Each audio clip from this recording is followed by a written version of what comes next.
Hello and welcome back to Lorcana Villain. My name is Baker, and today we've got some Set 6 Ultra data as we head into the North American Continental Championship. This is the third time I've done this project. If you've seen these sort of videos before, then you won't need an explanation into all of this, and there'll be timestamps down below for you to skip straight to going into the information. But if you're not familiar with this project, basically I take a sampling of data from the last sort of month and a half. I look at a bunch of events. My information comes from inkdex.com, and I look at a bunch of events that are 30 players or more and put them all into a table so we can see which have been the best performing decks over the course of the most recent metagame. And then for the most popular decks, I go even further and I look at every single deck and I count how many of each individual card each player is playing, and then put that into a graph so that we get a really detailed look into the most common counts for all these deck types. Again, all of my information comes from inkdex.com as a source, and as a disclaimer, this takes me a long time to put together, and I am indeed human. There is likely to be a mistake here somewhere, but I've spent like 3 days on this and gone over the numbers time and time again to be as accurate as I could possibly be. So while there might be a mistake somewhere, I'm very confident that the majority of this is very accurate data. But yeah, it takes a long time doing the specific counts of things. I literally sit here with all the decks open and a notebook and go through and just tally off each individual cards so that we can get it nice and precise. So yeah, this takes a long time to put together. Generally speaking, these videos have always been super well received, which I'm very grateful for. Again, it takes a long time, so if you do benefit from these sort of videos and you want them to continue, do please hit the like button for me so that I can see. But yeah, we're going to take a look now at this first slide, and as a note, the slides that I'm going to show, there will be a link down below in a pinned comment to a Google Drive where you'll be able to download your own versions of these. I'll also put them on Twitter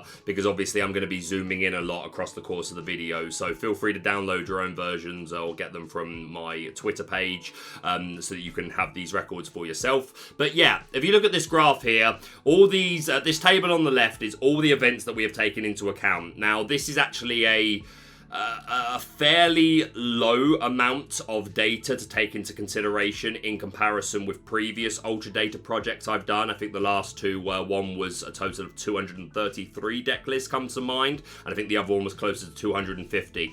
So in comparison, there isn't as much data to draw from here, but I still wanted to do this and take what we have and see what we can get from it. But yeah, as you see, these are all the different events that I've taken into account, the dates that they took place, their location, and the amount of players. As a default, I only take events that are at least 30 players. There is an exception here. I've taken this one which had 29, but generally so that we have a higher probability that the decks that were topping that event were that were pretty good, and that the players were of a high skill level. For this column here for decks, if the event was over 100 players, then I've taken the top 16 decks, although there's an exception here from the EU Championships, which was 96 players, but I've still taken from the top 16, and it lists there if we do take from the top 16. So yeah, these events that are over 100 players. If it's blank, it means that we have all 8 of 8 deck lists, but if there is a specification here, like 3 of 8 on the J&J Revival and the EU Revival,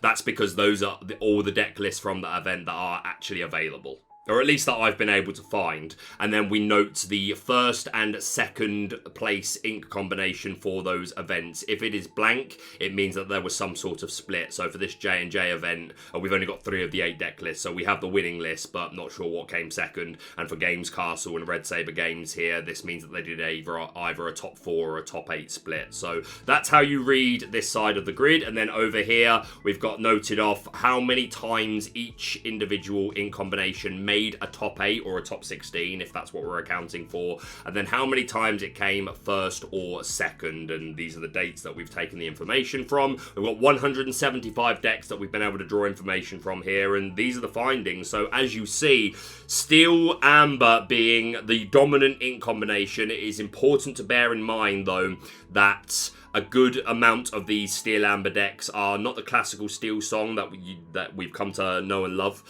or fear, depending on your point of view. A lot of these decks are mine variants, and for the Ultra data, looking at the individual counts of each ink combination, I've done them for these top 4 decks because they take a long time. And again, as you get to lower amounts of the decks in the data pool, it becomes a little less reliable. So yeah, these top 4 decks, I've got slides showing each individual count that each player was playing. But yeah, important to bear in mind that a chunk of these Amber Steel decks are mine variants. That's not indicated on here, but it will be indicated on the Steel Song sheet. But yeah, Steel Song overall doing really well with 5 first place, 2 second places. Ruby Sapphire not too far away in second place with 40 tops and 6 first places, 6 second places. This is the deck to beat. This is very much the boogeyman. And then in third place, we have EA Tempo with 24 tops coming out on top of Ruby Amethyst, which is a little bit of a surprise, but I would expect those numbers to be relatively similar. Of course, Ruby Amethyst having a slightly better job in those top cuts of coming either first or second. EA with a 2-2 and RA with a 3-5, so you love to see it. And then these are the other decks that have come up in top cut for these events that we've looked at. So we've got Amethyst Steel being well represented, 16 making top cut, only 1 has gone on to actually win an event. Emerald Steel has hugely dropped off, although I wouldn't be too deceived by this because North America likes their Emerald Steel, and I think I would expect a bit more of the meta share to be Emerald Steel at the North America Continental Championships. 5 blue steels making top, 1 second place. 5 Amber Amethyst aggro decks, or I think at least one of these is a Mufasa build. But yeah, aggro has been popping up a little bit lately. I would not be fooled by this low number. I would expect a good amount of people to bring aggro to Continentals and just hope for some hope to run into all the red-blue decks and get some favourable matchups. 3 Blurple decks, 1 first place, let's go Blurple, 1 Amber Amethyst and 1 Emerald Sapphire. Notable by its absence is Amber Emerald Under the Sea, which has always been a fairly well-represented deck. You would expect to see it maybe around between the blue steel and the emerald steel number in terms of representation, but none have topped an event, at least from the data that I've been able to draw from. Again, there may be a deck missing from one of these events where it was an Amber Emerald, so don't take it as gospel per se, but from the data that we have available, these are the findings. These are all the decks that I have saved, arranged by ink combination. Just take a look at this 1 Emerald Sapphire deck that we have, taking advantage of the Clarabelle engine and this super nasty bend to my will to make the opponent discard their hand. So obviously we're ramp, we're playing things like T-Po, Saudi Azure at Sea, we're depleting our hand and then hoping to get some value with Clarabelle. And then if we can it's a very slow deck, but you can reach that point where you Clarabelle, draw up to max, pass into them, they pass back to you, you bend to my will, and if you've been able to control the board reasonably and you've got things like muses and genies here to do that, then that's pretty cool. So yeah, this is the only Emerald Sapphire deck that we have for top cut, but I wouldn't put it past at least a couple of players to bring this to North American Continental. So yeah, just have it on your radar. We'll take a quick look through some of the decks that I haven't done the deeper dive into Ultra Data for. So starting off with Amber Amethyst, super aggro. We've got a Tiana, Donald Duck version here, even rocking that Pinocchio. We've got a version here that was used by Level 9001, a DLC champion. This looks primed to beat Ruby Sapphire. That's definitely what you want to run into here, even some Mufasas. And this cheeky Madam Mim Tiny Adversary is super cool. Another aggro version here, also taking advantage of Tiana and using these Amethyst Chromacons as just our engine to help us keep tempo. Another low mid-range version here by Max, and then I think this is the last one, 62 cards. So yeah, these decks very much being built to beat the Ruby Sapphire players. We'll also take a quick look through the Amethyst Steel decks. Again, 16 of these making top cut. So if I did have time and I was going to do another Ultra Data deeper dive into an ink combination, it would have been this one. But we'll take a quick look through. I actually think this was the first winning deck list of the meta with this Queen of the Azurite Fairies Tinkerbell, who we've not seen again. But yeah, just being super low mid-range, taking advantage of Steel's removal cards like Zeus, Strength of Raging Fire, Fire the Cannons. They got the Calhoun and the Smee, which is just fantastic 2-drops. And then just this Amethyst bounce and board control package that we've come to know so well. As a Yensid in here, is that Spessy deck? Even a Magic Broom showing up here with that Evasive. But yeah, this is just a quick, again, pause at your leisure. This is just having a quick flick through so that everyone has sort of like an idea of the sort of Amethyst steel decks that have been performing well. We've got a Jafar variant here. If you top with Jafar, email me at once. I want to interview you. So yeah, a couple of Jafars, but mostly just being super mid-low range. This Hades Lord of the Dead coming up a couple of times. We've even got a Mine variant here by Book of Dylan, which is super, super cool. Again, pause at your leisure. I just wanted to give a chance to sort of like do a flick through. We've got 5 blue steel decks that managed to top cut, and I know a lot of players are still super high on this, as is the way with blue steel players. They're super, super loyal. But yeah, hoping to ramp and just get these big old bodies onto the board. There's a couple of versions I've seen recently, shout out to Harlan Sweet and Justin Morales, who have this much lower to the ground version. But traditionally, you would expect blue steel to have a lot of these big characters like the Simba, the Tamatoa, the Arthur, Hades, Tinkerbell. Just look at this when they get to the later part of the game. They just dominate. The Robin Hoods are super cool as well in a genie meta. This is another similar version. We're even seeing that Belle here, an aerial treasure collector. Again, this is just a flick through. This version by Marizu, utilizing that Jim Hawkins engine, which can really pop off in a ramp deck, because obviously this gets Challenger 2 for each time you ramp, and if you shift, then that's a big old Jim Hawkins there. Even this Wreck-It Ralph popping up, and the Pleakley. I know there's some Pleakley believers, but yeah, just a quick flick through at blue steel.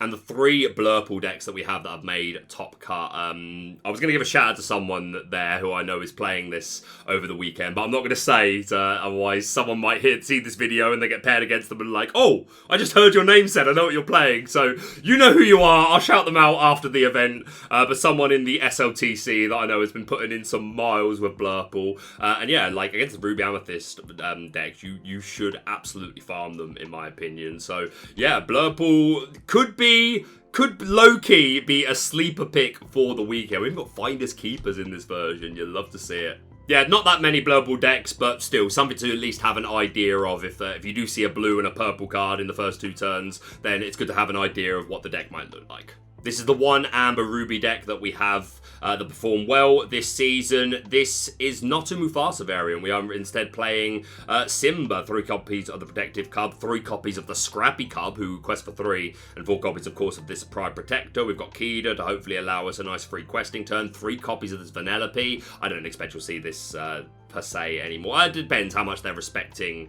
Emerald, I guess. But yeah, it looks like a lot of fun. A just-in-time variant. You could also quite reasonably see Mufasa builds, but there are no Amber Ruby Mufasa builds that we have data for that have performed well in the last month and a half, but there are some Amber Steel decks that are utilizing Mufasa, so we'll get to them. And finally, of course, Emerald Steel, which has been kind of like in the shadows as it stands for set 6 so far. Isn't really on a lot of people's radars, but you've got to know that some of the best players in the game, the likes of Zanzaya, the likes of Del Bolido, will absolutely have this on their radar. Maybe even people like Wonderland, the wizard himself. It's a deck that as soon as people stop respecting it, that's when it absolutely shines. So even though the data suggests this has not been as popular for the last month and a half, I would still make, like, hopefully you've done some testing into Emerald Steel, and if you haven't, then maybe just take a look and just re-familiarize yourself with what this deck wants to do if you haven't, if you've forgotten for any reason. We'll see a couple of versions here that are a little bit techie with your welcome. I don't like your welcome. And the Chief Bogo, but yeah, more traditionally you're going to see the Prince John package, all the discard, maybe morphs for the beasts, things like that. So yeah, Emerald Steel, even though it's not been rearing its head lately, I would still be aware of it, make sure you're familiar with what they want to do and how you're beating them. And finally, the main event, we move on to our Ultra Data sheets. Again, these will be available down below or over on Twitter for you to download them yourselves, because I'll be zooming in at certain sections here. But yeah, if you're brand new to Ultra Data, this is what the graphs look like. The amount of decks that we're taking into consideration, in this instance 47. And then these are all of the characters that came up in any of those 47 deck lists. Disclaimer, if there was a card that only came up once in one deck list, in some instances I have not included it. There are exceptions. You can see down here, Songs, I Won't Give Up, only one player played 2 copies. I've still included that. And there are a couple of exceptions in general, but there's a couple of times where if it was just one deck that was running a card, I haven't included it, but sometimes I'm showing you what that deck was nonetheless, so you're still getting as much of the information as possible. But yeah, these are all the cards that came up in those deck lists, the amount of players that were playing at least a single copy of it, and then how many players were playing 4, 3, 2, 1, or 0 copies. You can also see some places I've not filled in the information. So for an example, Cinderella Ballroom Sensation, no one was playing 3, 2, or 1 copy. 45 of the 47 players opted to play 4 copies. 2 players opted to run 0. But you'll also see there's sometimes in the 0 column where I've not filled it in. So like 4 people were playing Nala. That obviously means 43 people were not playing it. Some places I have still included it, but I just didn't want it to be too overwhelming with numbers. But yeah, that's how this graph is to be read. So I think the first thing to take into account is how many of these Amber Steel decks were mine variants. Gold mine, as I've taken to calling it, although it's Decandio deck. It's Diggy Diggy Hole. I just think gold mine also makes a lot of sense. But yeah, of these 47 decks, only 14 of them were mine variants. So about a third of the field, just under. That's backed up over here by the 13 players that chose to use Happy, because generally that's where you would expect to see those 2 cards together. But of course, Doc Bold Knight, 22 players out of 47 choosing to utilize him, because yeah, he obviously goes in a mine deck, but you cannot play mines and Doc can still be super good. We also see from this data 6 of these Amber Steel decks were choosing to use Mufasa. Most of which also choosing to use Doc, Leader of the 7 Dwarves, which makes a lot of sense. So yeah, worth bearing in mind that some of the Amber Steel decks you come up against may be Mufasa mid-range builds. Only 23 of 47 decks running the Ursula Vanessa, which to me seems super low, but it makes sense based on the new version of Amber Steel, the Mine variant, which of course doesn't want to run Ursula Vanessa. So I would expect at least 14 to not be running her, but still, this seems pretty low. I think she's super good as well on the draw. So yeah, just for your consideration, if I was going to run, unless it was a mine variant, but if I was running traditional Steel Song, then I would absolutely want the Ursula Vanessa. 4 copies of that Nala is another 1-drop and a good way to set up Rapunzel's. 39 of these players choosing to use Daisy Duck, so be afraid, be very, very afraid. 44 running Pete Game Referee, which absolutely makes all of the sense. This card has absolutely changed the game, super important in these decks. And another count to take into consideration, the Cinderella Stout-Hearted, only 22 of these players choosing to use any copies. Again, makes sense for the 14 people playing the Mine, but again, in a traditional Steel Song list, I would always run at least 1 copy of Cinderella Stout-Hearted, especially if my plan is to day 2, where it then becomes open deck lists, then I want my opponent to fear them. So I would always run at least 1, 2 copies being the majority count for these players. And a slight uptick in the amount of Aerial Sonic Warrior. This is usually like you see, like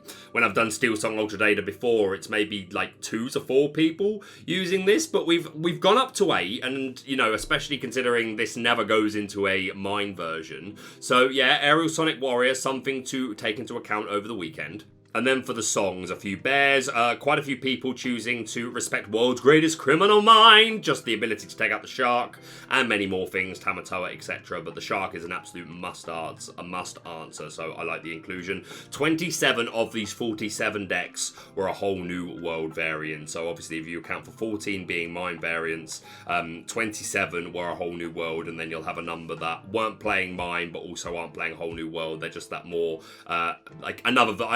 Mine is an aggro deck, but it's also like with a level of control. But we can see these just super low to the ground Amber Steel decks. It usually include things like Sven, maybe Baloo, stuff like that. So yeah, Amber Steel seems to be the most, like, the ink combination which could have the most successful variant of its ink type. So yeah, again, this information will be linked down below to download at your leisure, and I hope it's useful. A quick look at a couple of specific deck lists for the Mine variant. This is the Decandio version. If I wanted to play the Mine variant, this is absolutely what I'd play. I may go to 3 Pluto, 3 Keyed or something like that, but largely this looks fantastic. If I was going to play Amber Steel this weekend, I'm more of a traditional Steel Song fan myself. This is close. Of all the decks that I've taken data from, this is the closest to what I imagine I would play. There's an argument that I would maybe try not running the Robin Hoods and try the Gaston Baritone Bully instead. Also opens up some potential more card spots. But I also think Robin Hood is perfectly reasonable. So yeah, if I was playing Steel Song, this is what I would play. And a quick look at two less common versions of Amber Steel. As I mentioned, a few players choosing to use Mufasa, which we see here. An example of a card that wasn't included on the graph. This one person chose to run 3 copies of Perdita. I've got a couple of Gantus in here, the Beast. Also this Gaston Despicable Dealer, which could be super nice for getting out your 6 drops early. But yeah, this is a version of Amber Steel that could come up. And the last Amber Steel deck to show you is the one that was the most different of all, a location build. This is using the Seven Dwarves Mine, and we are running Dock, but we're running a host of locations, and we of course have the Fix-It Felix shift line, the 2-drop lets us draw a card if we've got a location, and the Floodborn gives an extra 2 willpower to all locations. We've got high potential lore gaining characters like Smee, Calhoun, Daisy Duck. We've got Captain Hook to control the board, and of course complements Mr. Smee as a captain, and of course John Silver is what we're hoping is going to make this whole pie come together, getting a bunch of resist and a bunch of extra lore just for having multiple locations on board. A deck like this, there's always one mad lad in the tournament that's rocking this. Whether or not it will be the case at Continental Championships, who knows? Maybe an LCQ. But yeah, these sort of decks occasionally do well, so just good to take a look at and at least be somewhat aware of what your opponent is playing if they turn one Ink Neverland. Moving on now to the second best performing deck from the data that I've taken into account, we have of course Ruby Sapphire. First thing to note is, oh yes, the vast majority of Red Blue players have indeed adopted the Maui Half Shark. 38 out of 40 players choosing to use at least a copy. Quite the split in terms of the counts. The most common being 17 players that ran 3 copies, and then we've got 10 players that played 2 and 10 players that played 4, but only 2 not playing it at all. So yeah, when you're seeing Red Blue, when you're seeing up against Ruby Sapphire, expect the Maui Half Shark and respect him. 3 players choosing to use the Tremaine out of 40. 4 more popular is the Medusa, but still a bit of a drop off. 50% exactly of the field choosing to use at least a copy of Medusa, the majority choosing to use 2 copies. And again, that's something that these Ultra Data sheets may potentially offer you. If you are a player that makes their decisions by the numbers, by the odds, then just having an idea of what the most common counts are for things may change the way that you want to either build your deck or just play. Like if you're against a Ruby Sapphire player and they have played 2 Medusa, then odds are good that they don't have another one. Not impossible, of course. 5 players chose to use 3, so it could happen. But if you are someone that's simply making their decisions by the maths, then this could absolutely be useful to you, or at least I'm hopeful that it is. 2 players choosing to use Kuzco. The majority, I've just noticed I've not put in the numbers for Hideaway, but I will rectify that for the version that you guys will be able to download down below. So I won't comment on that now, but the version that you can download I will fix this. Another thing worth noting, 3 out of 40 players choosing this choosing to play this Raya, who allows you to ready a character when you ink, which can of course just help keep things safe. But also if you can get multiple challenges off with the Maui Half Shark, then that is pretty good. Another thing to take into account is 10 players out of 40, so a quarter of the field now using Queen of Hearts. In the past, this has always been far lower, like from a field of 40 decks, I would expect 2 to 5. A lot more players are choosing to respect this Queen of Hearts in this faster meta that we have, and they will absolutely look to punish the Amethyst players that are being greedy with their Brooms and their Chernobyls and questing into an opponent's turn 2, assuming that they're not going to have an answer for it. A lot more players getting a bit savvy to that. So if I was going into this event this weekend with some Amethyst, then I would be respecting this Queen of Hearts a lot more. A quarter is substantial. I imagine a lot of players will pay close attention to these spots in particular, the Sisu, the Tamatoa, and the Maleficent Dragon, and the counts. Obviously, the vast majority choosing to play these cards, but a bit of a split in what the best amount of them is to play. Most players saying that 4 Tamatoa is the way, saying that 3 Sisu is the way, and Maleficent Dragon, 3 seems to be the most popular decision, although nearly as many choosing to play the full 4. I think I would always look to play 4 Maleficent Dragon in a meta where I'm expecting a lot of mirror matches. I also need to fix this thing for McDuck Manor, which I will do, but we can work it out. 5, 6, 7, 8, 9, 10 players choosing to play McDuck Manor. Another, again, quarter of the field, so be aware of the manor. It's becoming more and more popular. And then moving over to our actions, just one person choosing to play Thievery and leaning a lot further into that Maui Half Shark. Only 6 players on Develop Your Brain is maybe a little bit of a surprise. I think this is a lot better with Maui Half Shark. Saudi Ezra at Sea, obviously just an incredible card. 39 out of 40 players choosing to utilize it. 40 out of 40 on the Vision of the Future. Everyone's on Brawl. The count is slightly differing, although the majority of Ruby Sapphire players are still choosing to play the full 4 copies. It is that important of a card. And then we've got 2 people on a singular copy of Energy Blast and 1 person playing a singular copy of Dragonfire. Again, it's an action, so it complements Maui Shark. It's good for taking out opposing Maui Shark, so definitely a good mirror match tool to have. A look at our actions, how far I'll go and be prepared, as popular as ever, although a lot more players feeling comfortable going down to only 2 copies of Be Prepared. Of course, the Shark can potentially bring 1 back. And the additions, really, Let It Go has been like sorts of fringe use in the past, but a lot more popular now, again, because of that Maui Shark. And a Pirate's Life, which as a Ruby Amethyst player is probably the scariest card in the deck for me, other than the Dime.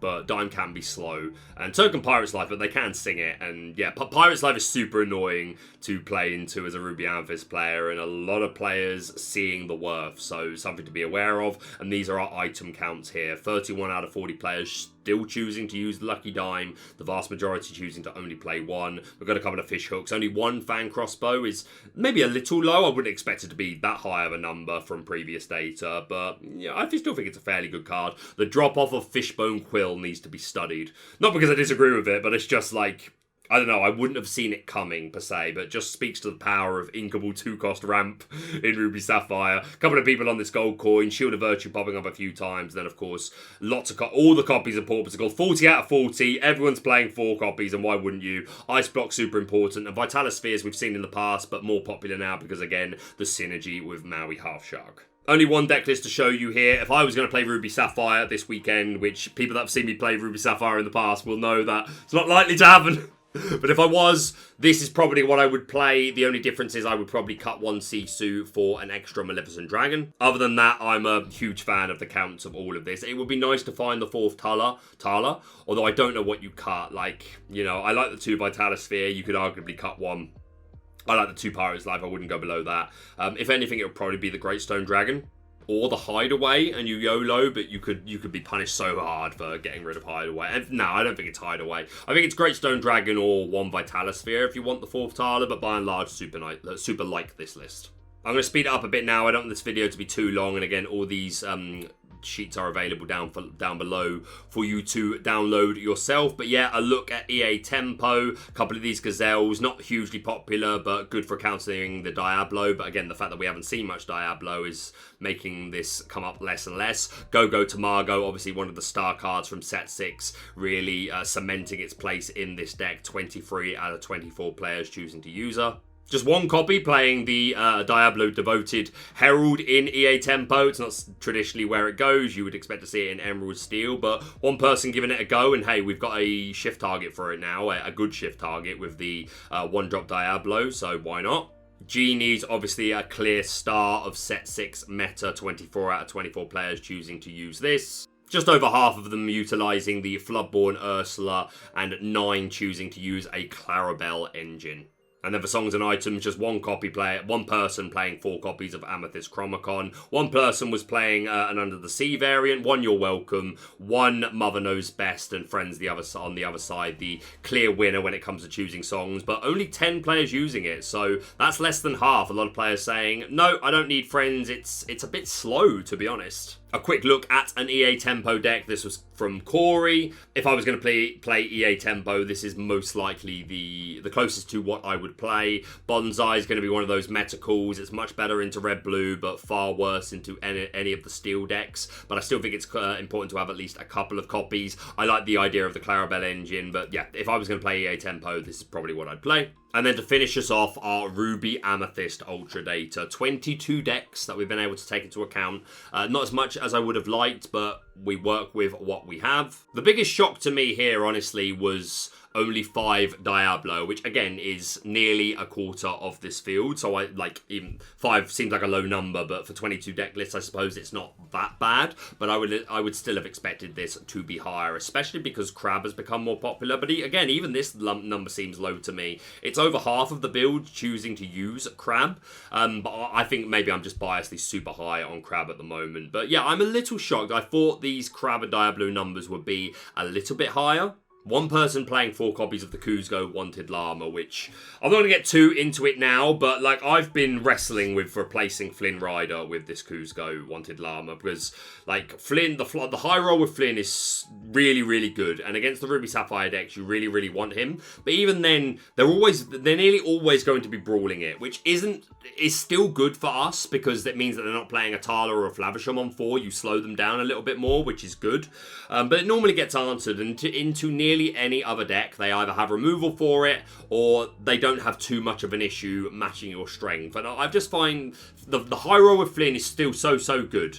I'm not cutting it yet by any means, but I have had conversations with myself about whether or not Kuzco would just be better in that spot to just allow for extra card draw. But that's a question for another day. But yeah, no surprises here. The bounce package in high numbers, the Sisu and Bolden Warrior, you would still always play. I think this is one of the best 3 drops in Ruby, personally. One person on Super Goofs, a couple of people on the Shadow Finder. Bell, still a popular card in Ruby Amethyst for those Genie Wars and Elsa the Fifth Spirit. Although 15 players playing 4 copies, while I understand, I don't think I like this meta. Until we get a new meta, new cards, I don't think I'm ever going above 2 Elsa Fifth Spirit again. Again, when she's good, she's good.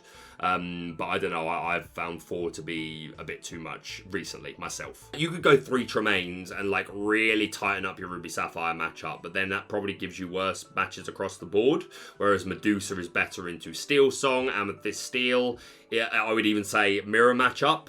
So that's why you tend to see Medusa a bit more popular, but I think there's something to be said for like going up to 3 Tremaine just help you in the against the Ruby Sapphire and really tighten that up. One person choosing to use the Maui Half Shark, and they will also be the same person running the Thievery and the Gathering Knowledge and Wisdom over here. 2 people on the Sisu Spirit of Winter, the Floodborn, which perform well at the European Continental. So even though this isn't a high number, you still might see it at NA Continentals. The locations being the biggest difference from the last time we did Ultra Data, because Queen's Castle has always been super popular. The drop-off has been insane. And I'm actually surprised here to see that Queen's Castle beating the library in these Ruby Amethyst lists. Because, I mean, I'm not running any locations in mine as it is. But if I was going to run one or the other, it would probably be the library. And if you're a long-term watcher of me, you know that's a big change in opinion. I've always been a huge advocate for the Queen's Castle over the library. But for the first time ever, I do think the library is slightly better. But the message here being the majority of Ruby Amethyst players choosing to just ditch locations altogether. A lot of brawls here is no surprise. And then 6 players choosing to use Dragonfire. Just an answer to that Maui Shark. Of course, it can also be good in other situations. But that Maui Shark demands an answer, especially if they turbo ramp to it and play it on turn 4 with Quill or turn 5 as a more traditional build. And especially if they're on the play, it can just absolutely shut you down. So this Dragonfire, I think, is a pretty good choice in Ruby Amethyst at the moment. And then for songs, you might want to take a detailed look at the Be Prepared count. The majority choosing to use just 3 copies. Just 1 person on a Pirate's Life. 21 out of 21 of the people running Friends on the other side are running 4 copies. 1 person choosing to run none. And then for the items, Amethyst Chromicon and Maui's Fishhook, but not something I would expect to see at all. A quick look at a couple of Ruby Amethyst lists. This is from Kendall, one of the best Ruby Amethyst players in the world. This is what they ran at Charlie Collectibles show. I'm sure this might not be their current build. I imagine there's been some changes, but here's an example of them running the Maui's Fishhook and that 1 Dragonfire. I still think 8 1-drops is super low, personally. But Kendall's a great player and a great deck builder, so this is a version that you might want to take into consideration. Also, the first place list from the European Championships, courtesy of Domingo. Again, I think the vast majority of Ruby Amethyst lists that you run into will be closer to this. Obviously, there'll be some changes here and there, but I expect this to be a good representation for the majority of Ruby Amethyst players in the room. And just a quick look at my version of Ruby Amethyst, which I'm really, really happy with. 12 1-drop life, mate. Honestly, I think the early, other than against Ruby Sapphire, in nearly any other matchup, you want to maximize your 1-drops, especially against Steel Song, where they just let the storm. You need something to survive, and with the high count of Crab, you've got much better odds that you can control that that early game. I just don't think I could go below 12 1-drops anymore. You may see me go to 11, but the deck just feels so much smoother with this high amount of them. And like, even in towards the later game, like if you're up against Ruby, or like any Ruby, like opposing Sisu for an example, or Be Prepared, then Magic Broom and Chernobog's Follower become a lot worse later on into the game, where they can just immediately be removed before you could do anything with them. Of course, you could do something with play the Broom, play something else, immediately pop the Broom. But my point I'm building to is that I love the high counter Diablo for later on into the game, where you can just pressure the board, like just push for more lore, and if you are board wiped, then you're nowhere near as punished. So I do put as much Diablo, if not more. Probably not more, because it is important to have something with at least a strength of damage. Like if they drop a Merfolk or something like that, you want something that can contend the board. But past turn, like 5-6, I like Diablo every day of the week. The standout thing here that people will be shouting at the screen for will probably be the 3 friends on the other side. I could end up changing that this time tomorrow. That could be back to 4 copies. But I found, like, I've done a lot of games with this particular deck, like a good 30 games, and it's felt perfectly fine.